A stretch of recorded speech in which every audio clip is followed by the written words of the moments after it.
Hello, I'm Jonasz Rewiński. Welcome on board the Eastern Express, and as always, I hope you enjoy the journey. You might be tempted to think that Russia's invasion of Ukraine, catastrophic as it is, has no real winners. But, surprise, surprise, there is one very quiet, very sinister winner hiding in plain sight: the Federal Security Service, better known as the FSB. The same shadowy organization which brought you political suppression, aggressive spying, and to a great extent Vladimir Putin himself, is enjoying a period of strength right now. The war in Ukraine has significantly bolstered the FSB's power within the Russian state. How far does that power extend then? Let's take a look at our latest report to find out more. This is one of the most infamous buildings in Russia, if not in the world. It is the Lubyanka building which houses the Russian FSB. During the Soviet Union's existence, it was the headquarters of the FID KGB, and prior to that, the NKVD. Putin, a former KGB officer himself, has now ordered Russia's security service to bust Western sanctions. He wants the FSB to become involved in helping Russian companies break free of Western sanctions and find new markets around the globe. The collective West imposed package after package of harsh economic sanctions on Russia in the wake of its invasion of Ukraine in 2022. Many Western companies and services have pulled out of the country, and Russian replacements have been struggling to keep up with the demand. Although Russian trade with the West still exists in some shape or form, it is a shadow of its former might. Thus has Russia turned to other markets. China has become its main customer, with Beijing eagerly purchasing cheap energy and joining various economic and even military ventures. Our cooperation in the economic and trade fields that President Putin is very concerned about has made significant progress in the past 2 years, and we exceeded our expectations. India has become another client for Russian energy and goods. Trade between the two countries recently reached a record high, exceeding $60 billion. But Putin's plans aren't just limited to world powers. Russia has also been pursuing a policy of engaging its companies with more neighboring markets, like those of former Soviet republics in Central Asia, with hopes, perhaps, that Moscow can carve a new economic empire without being beholden to Western influence. And now let's zone in on the East-splaining portion of our show. Russian President Vladimir Putin has been the face of the Kremlin regime for a generation. But before he became president, before he even started his political career, and before even the Soviet Union fell, he was something else: a Russian security service officer. Vladimir Putin has been Russia's undisputed leader for over 2 decades. Since 2000, he has shaped Russia and its policy to fit his vision. But he wasn't always the 21st century's version of a Russian Tsar. Prior to becoming president, and even before his political career, Putin had a very different job. He was a KGB officer, the predecessor of the current FSB, a member of Russia's security service. He went into the KGB straight after finishing school, a dream job for any young man brought up on Soviet propaganda. He was stationed in the then East German city of Dresden and witnessed the collapse of the Eastern Bloc firsthand. When he returned to Russia, he encountered a political system that was on the verge of implosion. He was considered by his superiors to be a mediocre agent. Putin resigned from the KGB in 1991 and started a political career in St. Petersburg, one which would define Russia for more than a generation. In 1996, he moved to Moscow and joined Boris Yeltsin's administration. Soon enough, the rest became history. And now we will take a deep dive to get to the heart of the matter. Since the invasion of Ukraine began, the FSB has expanded its authority to levels that would make even Joseph Stalin blush if he had any capacity for shame. What's peculiarly scary here is how they've done it. Using the war as justification, the FSB has secured a near monopoly over Russia's internal affairs, sidelining even the famously aggressive Ministry of Defense. It turns out that if you want job security in Putin's Russia, forget LinkedIn. You need to join the FSB. And they are not just hunting spies and silencing dissent. The agency is now overseeing everything, from the mobilization of troops to the enforcement of wartime censorship. They control which stories get told and how they are spun, ensuring the average Russian sees nothing but a carefully curated fiction. The word on the street is that Putin trusts almost nobody except these former KGB comrades. He is surrounded by people who have spent their entire careers lying, manipulating and deceiving, which, now that I heard that out loud, does sound like great preparation for a political career. But it also means he's governing in an echo chamber built entirely by the FSB. This unprecedented influence also means that the agency is virtually unchecked. Their operatives have an open invitation to imprison, intimidate, or eliminate anyone deemed inconvenient, making them more akin to the Gestapo than other contemporary security services. The war has become the FSB's ultimate blank check. Every failure in Ukraine, every international humiliation only makes them stronger, actually. It is a twisted feedback loop where disaster fuels their power, and unrestrained power ensures more disaster. They have effectively weaponized incompetence, and somehow that incompetence is winning. What's truly chilling is the legacy this leaves behind. Long after the last Russian tank limps home from Ukraine, long after Putin's regime is consigned to history, the institutional monster he's unleashed in the form of the FSB will remain. They are now deeply embedded in every facet of Russian society, like a malignant tumor that's managed to write itself into the patient's will. In the end, Russia's greatest enemy isn't Ukraine, NATO, or even democracy. It's the unchecked power of its own secret police. As always in Russia, the scariest thing isn't what you can see, it is what you can't. And now, here to shed more light on the issue is Mark Galeotti, Executive Director at Mayak Intelligence. Hello and welcome to TVP World. Good to be here. So we'll be focusing on the Russian FSB today, but it is impossible to avoid the question of what happened in Saudi Arabia. Apparently, it seems that right now the Trump administration and Ukraine are awaiting response from Russia. What do you think that response is likely to be? I mean, it's interesting that obviously the truthful answer is I don't really know. And what strikes me is looking at the responses from within the Russian official and expert communities, they don't really seem to know what Putin is going to do either, because there's lobbying in effect, quiet, behind-the-scenes lobbying, but also visible through the media, from the nationalists who are saying, basically, this will be a terrible betrayal because 30 days will give the Ukrainians the chance to regroup and rearm. And then there's others, especially from within the business lobby, who are making it clear that from their point of view, anything that potentially moves Russia towards the track of negotiations is a good thing. I think it is a really difficult dilemma for Putin, in that up to now, he's been able to present the Ukrainians as the obstacle to peace, obviously with very dubious grounds. But nonetheless, now, as you say, the ball in his court. There is a clear desire not to alienate Trump. So it may be that he will feel he has no option but to accept, maybe with some caveats. So one of your articles recently, you suggested that the Russians wouldn't really like to anger Trump because an angry Trump would be way worse than Joe Biden ever actually was. Does it have anything to do also with the risk of sanctions and the way that these could impact the Russian economy? Not so much sanctions, because I think there is a sense in Russia that in some ways there's just not that much left to sanction that would not be also equally self-harming to Western economies. I think it's more two things. One is there is a sense that there is a historic opportunity to kind of make a shortcut to a normalization of relations with the United States, in a way that they had no expectation that could have happened before Trump's election. But secondly, there is that sense that the Biden administration had always been very cautious in its support of Ukraine. Trump, there is a sense that actually if he decides that the Russians are essentially treating him like some kind of a fool and disrespecting him, he could actually be much more liberal, not only in how much support he gives Ukraine, but in lifting all remaining obstacles to Ukraine using the weapons that America provides as it sees fit. So there is this underlying note of caution. I mean, up to now, the Russians have been delighted by the unexpected gifts, in effect, that Trump has showered them with. But there's constantly been this awareness. When it comes down to it, Trump is not our friend. It's fine when our interests coincide with Trump's, but if they begin to diverge, he could actually be very dangerous. So now, about a year ago, Vladimir Putin held a meeting with basically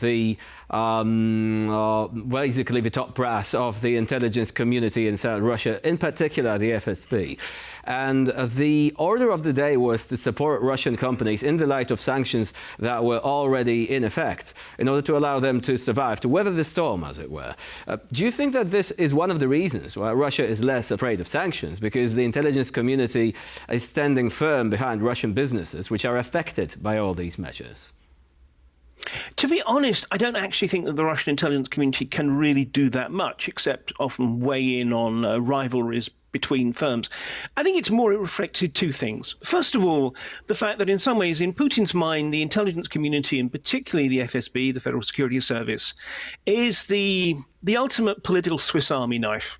Almost any problem that Putin sees, when it comes down to it, he feels that somehow the security apparatus is the answer to it. He's wrong, but nonetheless, that is clearly a deeply held belief.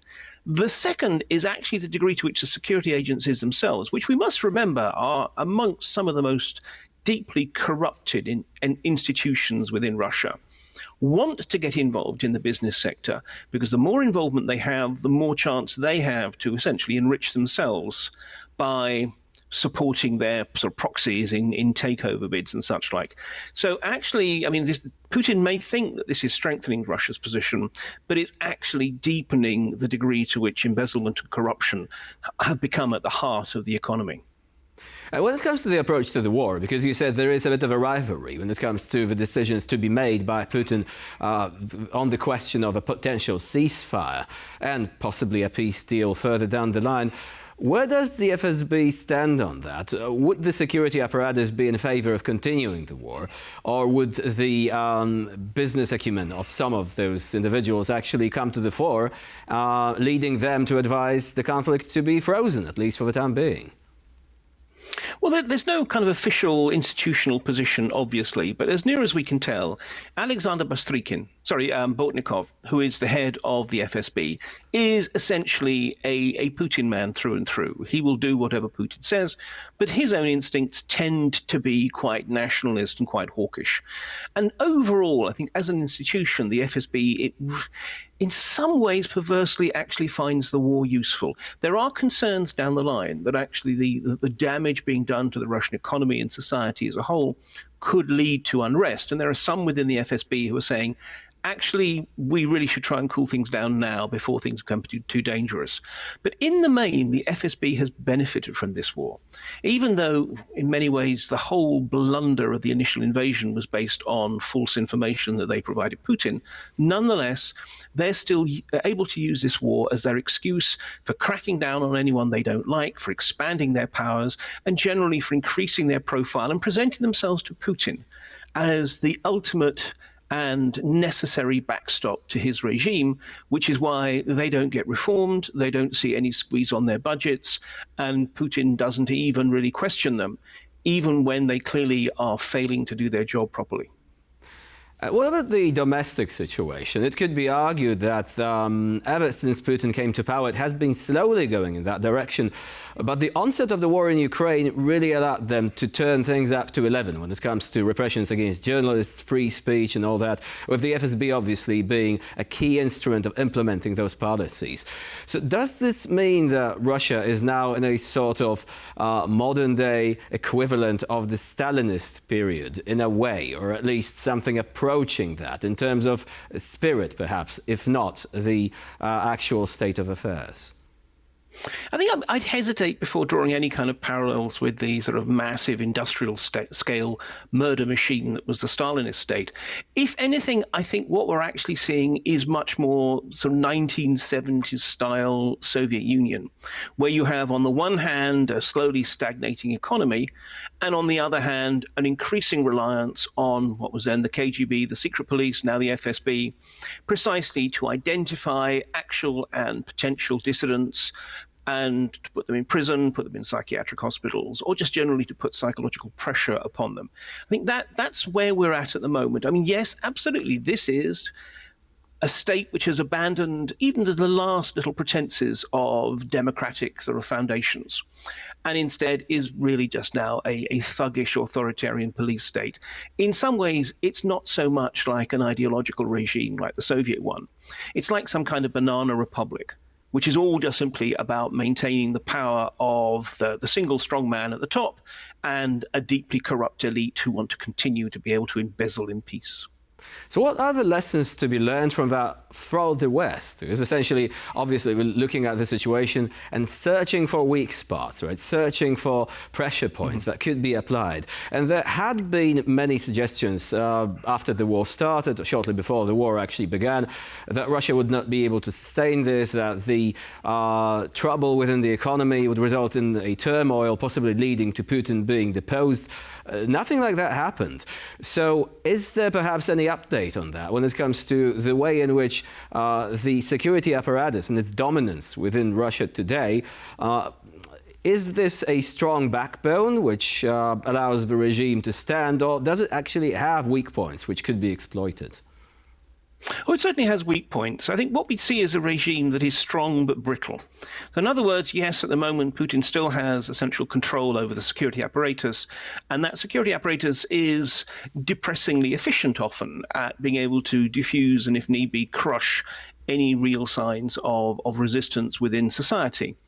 But on the other hand, it is clear that there is a growing sense of dissatisfaction within the wider population for whom life is getting harder and harder. Inflation, particularly of food products, is really eating into people's quality of life, but even frankly within many of the elite. Now, at present, again, people really don't feel that they can do anything about it. If you go out on the streets, then the riot police will soon descend upon you and so forth. But what it means is that there is a sense of a growing protest potential. And look, I mean, I know from my own interactions with members of the Russian security apparatus that in many ways, what they actually fear is something like, and obviously the country situations are very different, but the emergence of solidarity within Poland. That sense that something can happen that can suddenly be a catalyst for all the existing protest potential within society, and something that actually will happen across society. In other words, in different cities, in different ethnicities, in different social groups and such like. So I think there is real concern, frankly, within the Russian security apparatus that although things are being controlled now, some black swan event, and we know that if there's one thing that is, a universal constant in politics, is that unexpected things happen. But some event like that could suddenly create a kind of a nationwide movement, which would be much, much harder to control. So really, when it comes down to it's the economy that remains the Achilles heel. And that's one thing that, despite Putin trying to sort of turn to the FSB to improve that, that's something that secret policemen absolutely cannot fix.